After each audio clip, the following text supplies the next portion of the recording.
Welcome friends, सुस्वागतम दोस्तों। क्या आपके पास ऐसा कोई मरीज आया है जिसको गले में दर्द है, वो कुछ खाना या पीना निगल नहीं पा रहा हो और आप यह तय नहीं कर पा रहे हैं कि उसे कौन सी प्रकार की बीमारी हुई है? क्या उसे टॉन्सिलाइटिस हुआ है, फेरेंजाइटिस हुआ है या उसकी इसोफेगल में कोई ब्लॉकेज आ गया है? किस कारण से उसे ये समस्या हो रही है और आप यह सोच में पड़ गए हैं कि उसे क्या ट्रीटमेंट दें जिससे कि उसकी ये समस्या ठीक हो जाए? तो आप बिल्कुल ही सही वीडियो पाएं, क्योंकि आज के इस वीडियो में हम इसी समस्या को ठीक करने के लिए ईएनटी डॉक्टर द्वारा दिए जाने वाले एक सामान्य ट्रीटमेंट के बारे में जानेंगे जो लगभग सभी प्रकार के गले के इन्फेक्शन में दिया ही जाता है। वह कौन सा ट्रीटमेंट है, उसमें कौन कौन सी दवाइयाँ दी जाती है, किस तरह से दी जाती है, सभी को हम इस वीडियो में विस्तार से जानेंगे। इस कारण से वीडियो को लास्ट तक देखें। वीडियो को लाइक करें। ऐसे ही दवाओं से जुड़े वीडियो देखने के लिए चैनल को सब्सक्राइब करें और नोटिफिकेशन पाने के लिए बेल आइकन को दबाकर ऑल नोटिफिकेशन पर क्लिक करें। हेलो फ्रेंड्स, नमस्ते दोस्तों। सबसे पहले जान लेते हैं कि गले में दर्द होना तथा निगलने में कठिनाई होने का मुख्य कारण क्या है। उसके बाद हम ट्रीटमेंट के बारे में जानेंगे जो डॉक्टर द्वारा दिया जाता है।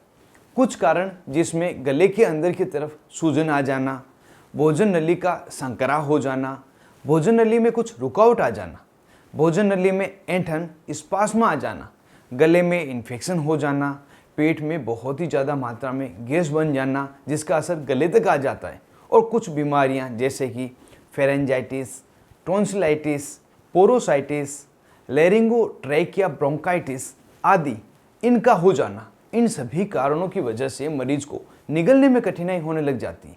निगलने में समस्या होने के अलावा भी क्या क्या लक्षण दिखाई देते हैं वह भी हम यहाँ पे जान लेते हैं। इस समय मरीज को मुंह में बहुत ही ज़्यादा मात्रा में लार बनेगी, मरीज को चबाने में समस्या होगी, कठिनाई होगी, खाना खाने के साथ या बाद में खांसी या उल्टी हो सकती है, और गले में तेज़ दर्द होने के कारण खाना तथा लिक्विड निगलने में बहुत ही ज़्यादा समस्या होती है, जो बहुत आम लक्षण है। अब जब यह समस्या मरीज में होती है तो डॉक्टर द्वारा कौन सा इलाज दिया जाता है जो गले के किसी भी प्रकार के ट्रीटमेंट में फ़ायदेमंद होता है। हालांकि गले के इन्फेक्शन को या बीमारी को सही तरीके से पहचान कर उसमें दवा देना बेहतरीन रिजल्ट देता है, लेकिन शुरुआत में जो इलाज दिया जाता है उसे हम यहाँ पे जान लेते हैं। इस समय कुल्ला या गरारे करने के लिए पोविडोन आयोडीन गार्गल, जिसे आप बीटाडीन गार्गल के नाम से जानते हैं, दिया जाता है, जिसे पानी में 5 ml मिलाकर सुबह तथा शाम गरारे या कुल्ला करने की सलाह दी जाती है। इसके साथ में गले के दर्द को कम करने के लिए एक दर्द निवारक टेबलेट जिसमें एसिक्लोफेनेक पैरासीटामोल, डाइक्लोफेनेक पैरासीटामोल या आइबुप्रोफेन पैरासीटामोल, इन तीनों में से कोई भी एक कॉम्बिनेशन की दवा हो सकती है जो डॉक्टर की चॉइस के अकॉर्डिंग अलग अलग होती है। इसे दिन में 2 बार या ज़्यादा आवश्यकता हो तो दिन में 3 बार दिया जाता है। गले में सूजन को तथा रेडनेस को कम करने के लिए विटामिन सी की टेबलेट देते हैं, जिसे आप लिम्सी टेबलेट के नाम से जानते हैं। इसे रोज़ाना एक खाने के बाद में लेने की सलाह दी जाती है। गले में अगर बैक्टीरियल इन्फेक्शन हुआ है तो उसको ठीक करने के लिए कुछ एंटीबायोटिक दवाइयाँ दी जाती है, जिसमें चॉइस ऑफ ड्रग्स में एजिथ्रोमाइसिन तथा एमोक्सिसिलिन, ये दोनों है, दोनों में से कोई भी एक टेबलेट दी जाएगी। जब एजिथ्रोमाइसिन 500 मिलीग्राम की टेबलेट दी जाएगी तो इसे दिन में 1 बार लगातार 3 दिनों तक दिया जाएगा, और अगर किसी को एमोक्सिसिलिन 500 मिलीग्राम की टेबलेट दी जाएगी तो इसे दिन में 2 बार या ज़्यादा आवश्यकता हो तो दिन में 3 बार भी दिया जाता है। इसे 3 दिन से लगाकर 5 दिनों तक और कभी कभी 7 दिन के लिए भी दिया जाता है।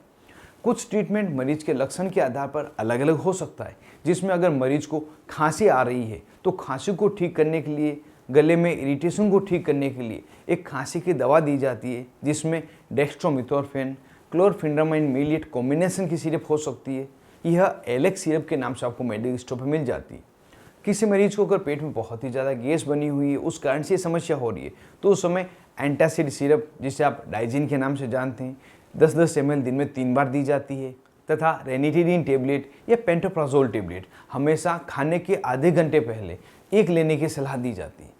और अगर गले में फिजिकल एग्जामिन करते समय कुछ सफ़ेद परत जमी हुई दिखाई देती है और डॉक्टर को लगता है कि मरीज के गले में फंगल इन्फेक्शन हुआ है, तो उस समय आवश्यकता होने पर फ्लूकोनाजोल टेबलेट भी डॉक्टर द्वारा दिया जाता है। ध्यान रहे, सामान्य मरीज में फ्लूकोनाजोल टेबलेट नहीं दी जाती, यह सिर्फ उनमें दी जाती है जिनको फंगल इन्फेक्शन हुआ है। और इस पूरी ट्रीटमेंट के साथ में मरीज को गुनगुना पानी पीने की सलाह दी जाती है, जिससे कि जल्दी ही मरीज में लक्षण कम हो सके और मरीज को राहत मिल सके। यह वह ट्रीटमेंट है जो ईएनटी के डॉक्टर द्वारा दिया जाता है। इसका मतलब यह नहीं कि आप ऐसा ही पूरा ट्रीटमेंट किसी भी मरीज को दे दें। सभी मरीज में ट्रीटमेंट उनकी आवश्यकता के अनुसार अलग अलग दिया जाता है, जिन्हें उनकी बीमारी तथा लक्षणों को पहचान कर देना होता है। इसलिए किसी भी प्रकार का ट्रीटमेंट करने से पहले एक बार डॉक्टर की सलाह अवश्य रूप से ले लें।